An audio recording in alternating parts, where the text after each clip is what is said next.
Hello दोस्तों, ये MSCC class में आपका स्वागत है। आज का हमारा टॉपिक है कोण। तो देखिए कोण किसे कहते हैं। तो देखिए ऐसे दो रेखाखंड जिनका एक बिंदु उभयनिष्ठ हो उससे बनी आकृति को कोण कहते हैं। अब देखिए यहाँ पे OA और OB ये क्या है, दो रेखाखंड है। क्या है, दो रेखाखंड है। ठीक है, और उस लिखा गया है कि एक बिंदु उभयनिष्ठ होना चाहिए। क्या होना चाहिए, एक बिंदु उभयनिष्ठ होना चाहिए।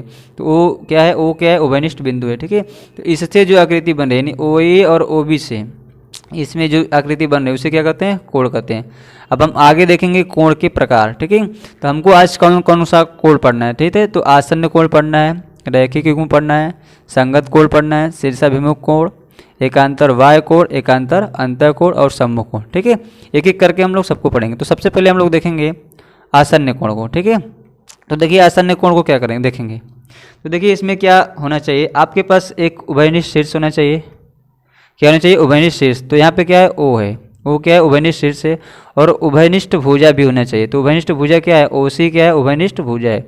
यानी उस उभयनिष्ठ शीर्ष और OC क्या है, उभयनिष्ठ भुजा। तो देखिए इस कंडीशन में, और यहाँ पे देखिए OB और OA क्या है, भुजाएं हैं। और यानी अब देखिए P और Q क्या है, इन दोनों का एक क्या है, कोण है। तो यानी कि AOC और BOC दोनों क्या बनाएंगे, आसन्न कोण बनाएंगे। ठीक है, आसन्न कोण के बारे में समझ गए होंगे। तो यहाँ पे लिखा भी गया है कि कोण P तथा कोण Q क्या है, आसन्न कोण है। ठीक है, आगे हम लोग देखेंगे रैखिक युग्म। तो देखिए ध्यान से, एक रेखा, एक सरल रेखा क्या है AOB, और उस पर एक कोई तिर्यक रेखा खींच दिया गया है। ठीक है, तिर्यक रेखा क्या है, मतलब OC। ठीक है, OC क्या है, एक तिर्यक रेखा। तो इसका और इसका योग यानी इस कोण का और इस कोण का योग कितना होता है, 180 अंश। तो जब 180 अंश हो जाता है तो इसको हम क्या कहते हैं, रैखिक युग्म बोलते हैं। क्या बोलते हैं, रैखिक युग्म।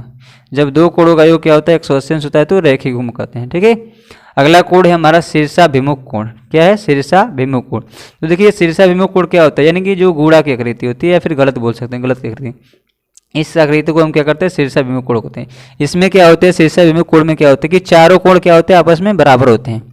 जैसे देखिए कोण 1 कोण 2 चार कोण बनाते हैं। ठीक है, कोण 1 कोण 2 के बराबर होगा और कोण 3 कोण 4 के बराबर होगा। ठीक है, तो इसको क्या कहेंगे, शीर्षाभिमुख कोण। आपको याद रखना पड़ेगा गुणा की आकृति हो या फिर गलत की आकृति हो।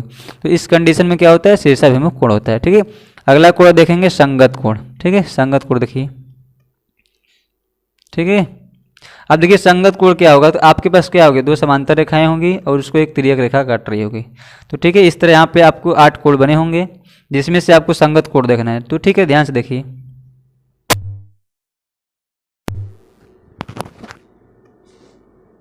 यहाँ पे कोण 1 और कोण 5।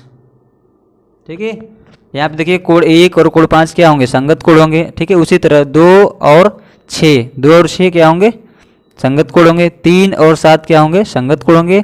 और 4 और 8 क्या होंगे, संगत कोण। आपको ध्यान देना है ट्रिक से, यहाँ पे देख रहे हैं एक रेखा है, इसके ऊपर वाला कोण, और नीचे भी देख रहे हैं ना, इसके ऊपर वाला कोण, तो ये क्या हो जाएगा, संगत कोण। उसी तरह देखिए यहाँ पे 2 है, इस रेखा के ऊपर है, और यहाँ पे देखिए 6 भी क्या है, रेखा के ऊपर है। तो इन सब कोण क्या कहेंगे, संगत कोण कहेंगे। ठीक है, संगत कोण आप समझ गए होंगे।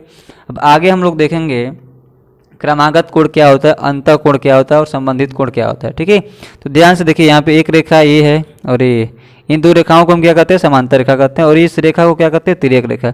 जब दो समांतर रेखाओं को एक तिर्यक रेखा काटती है तो तिर्यक रेखा के एक ही ओर बना कोण का योग कितना होता है, 180 अंश। तो ध्यान से देखिए 1 और 3, ये देखिए तिर्यक रेखा के एक ही ओर है, इधर तिर्यक रेखा ये है और इसके इधर ये कोण है, तो इसको कहेंगे हम तिर्यक रेखा के एक ही ओर बना कोण। ठीक है, तो इसका योग कितना होता है, 180 अंश होता है। कितना, 180 अंश। उसी तरह यहाँ पे क्या है, 2 और 4, ये तिर्यक रेखा के इस पर है, तो इसका भी योग कितना होता है, 180 अंश। तो आप याद रखिएगा तिर्यक रेखा के एक ही ओर बना कोण का योग कितना होता है, 300 और 180 अंश, सॉरी। और इसको हम कौन कौन सा कोण कर सकते हैं, तो अंतः कोण कहते हैं, या संबंधित कोण कहते हैं, या फिर क्रमागत अंतः कोण कहते हैं। ठीक है, अगला हमारा टॉपिक है एकांतर अंतः कोण, या फिर ये है सम्मुख कोण। ठीक है, इसमें से कोई देख लीजिए। चलिए यही देख लेते हैं, एकांतर बाह्य कोण। अब ध्यान से देखिए, जो एकांतर बाह्य कोण क्या मतलब, जैसे 1 2 7 8 जो बाहरी कोण बना है। ठीक है, जैसे जो लाल से है ना, इसमें लिखा गया काला से, तो इसको बाह्य कोण कहेंगे। कौन कौन, यहाँ पे देख लीजिए, कोण 1 कोण 2 कोण 7 और कोण 8, ये क्या है, बाहर बार बनाए थे, तो इसको क्या कहेंगे, एकांतर बाह्य कोण।